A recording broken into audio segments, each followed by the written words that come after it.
السلام علیکم، بسم اللہ الرحمن الرحیم۔ جی سیکنڈ ایئر اسٹوڈنٹس، یہ آپ کی بک 2 کا لیسن نمبر 4 ہے، اینڈ آف ٹرم۔ اس ویڈیو میں آپ کو اس کی سمری بتاؤں گی۔ رائٹر اس طرح شروع کرتا ہے کہ کسی اسکول ٹیچر نے کچھ سال پہلے ایک کتاب لکھی جس کا ٹائٹل تھا، جس کا عنوان تھا فرائیڈے تھینک گاڈ۔ تو کہتا ہے میری فیلنگ بھی فرائیڈے کو یا ویک اینڈ پر بالکل ایسی ہی ہوتی تھی، کیونکہ ہر روز جو اسکول میں ڈھیروں کام کرنا پڑتا تھا، پھر ہوم ورک ملتا تھا، اور جو اسٹوڈنٹس کے درمیان ٹف کمپٹیشن ہے وہ مجھے بہت برا لگتا تھا۔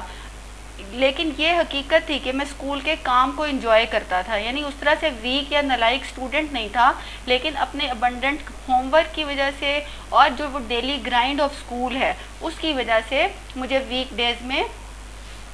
تکلیف ہوتی تھی۔ کہتے ہیں کہ میں جب ہر روز صبح اٹھتا تھا بستر سے تو یہ سوچتا تھا کہ اب ایکسٹرا سونے کا ٹائم نہیں ہے، یہ فیلنگ بہت بری لگتی تھی۔ پھر کہتے ہیں ہماری ایک نوکرانی ہوتی تھی جو ہر روز صبح کے وقت اپنے وہ بھاری قدموں سے چلتی ہوئی ہمارے اوپر والے کمرے میں ہمیں جگانے کے لیے آتی تھی۔ تو کہتے ہیں اس کی کئی چال مجھے ایسے لگتا تھا جیسے کوئی منحوس قسم کی چال ہو، جن قدموں سے وہ چلتی ہوئی آتی تھی، اور پھر وہ اوپر آ کر آواز دیتی تھی، لائنل ڈیوڈ سلویا ٹائم، یعنی ٹائم ہو گیا اٹھنے کا۔ ہمارے بہن بھائیوں کے نام لے کے وہ ہمیں جگاتی تھی، تو اس کی آواز ایسے لگتی تھی جیسے جہنم سے کسی نے بلاوا دیا ہو۔ لیکن کلاس میں کہتے ہیں میں کبھی ناخوش نہیں ہوتا تھا، اور جب میں نے اسکول چھوڑ دیا تو یہ جو فیلنگ تھی یہ بچپن کے ساتھ میرے پرٹیکولر تھی، یہ کم ہو گئی اور پھر ختم ہو گئی، کیونکہ یونیورسٹی میں کلاسز کم ہوتی ہیں اور آنے جانے کی مکمل آزادی ہوتی ہے۔ یہ بالکل نئی طرح کی ایک دنیا تھی، اس لیے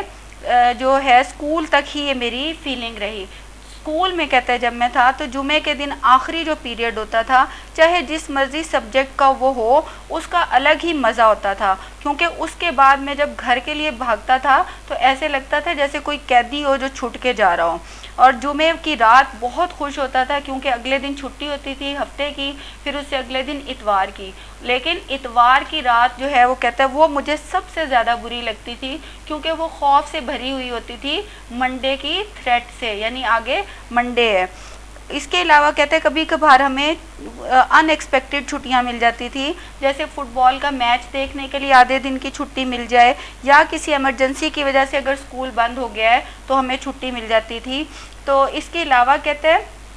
6 ماہ میں ایک بار ہمیں ایک منڈے آف ملتا تھا، تو وہ تو بہت ہی لگزوریسلی لانگ ویکینڈ ہوتا تھا، یعنی بہت ہی مزہ آتا تھا اس میں۔ اور کبھی کبھار موسم سرما میں جب برف باری بہت زیادہ ہوتی تھی تو ہمیں اسکیٹنگ کرنے کے لیے یا برف پر کھیلنے کے لیے چھٹی مل جاتی تھی۔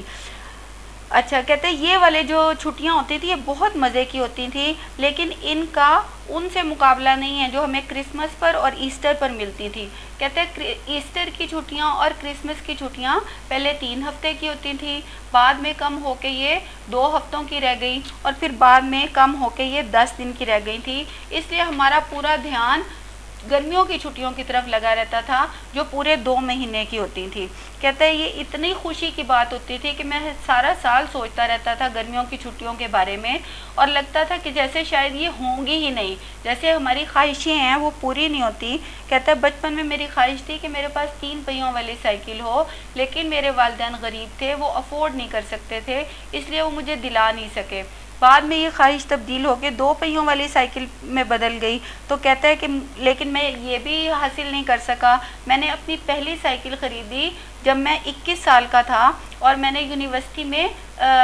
انعام جیتا تھا، اس رقم سے میں نے سائیکل خریدی۔ اور کہتے ہیں کتنی ہی بار میں مٹھائی کی دکان کے باہر کھڑا ہوتا تھا خالی جیب کے ساتھ، اور یہ سوچتا تھا کہ کس طرح میں اپنی خواہش پوری کروں، یا پھر آئس کریم بیچنے والے کے ارد گرد جو بچوں کا ہجوم ہوتا ہے میں اس کے باہر منڈلاتا رہتا تھا کہ شاید مجھے یہ کوئی معجزہ ہو جائے اور یہ مجھے آئس کریم مفت میں دے دے۔ کہتے ہیں ویک ڈیز میں ہمیں کچھ پیسے ملتے تھے پاکٹ منی کے طور پہ، چند سکے ملتے تھے، لیکن ہمیں یہ سکے خرچ نہیں کرتے تھے، ہمیں یہ سارے کے سارے جو کوائنز ہوتے تھے یہ ہمیں منی باکس میں اکٹھے کرنے ہوتے تھے۔ تو کہتے ہیں صرف یہ گرمیوں کی چھٹیوں کی خواہش ایسی ایک خواہش تھی جو ہر سال پوری ہوتی تھی اور ضرور پوری ہوتی تھی، اور میں اپنی فیملی کے ساتھ اور اپنے سامان کے ساتھ ٹیکسی اسٹینڈ پر کھڑا ہوتا تھا تاکہ اپنے رشتہ داروں سے ملنے کے لیے جا سکوں۔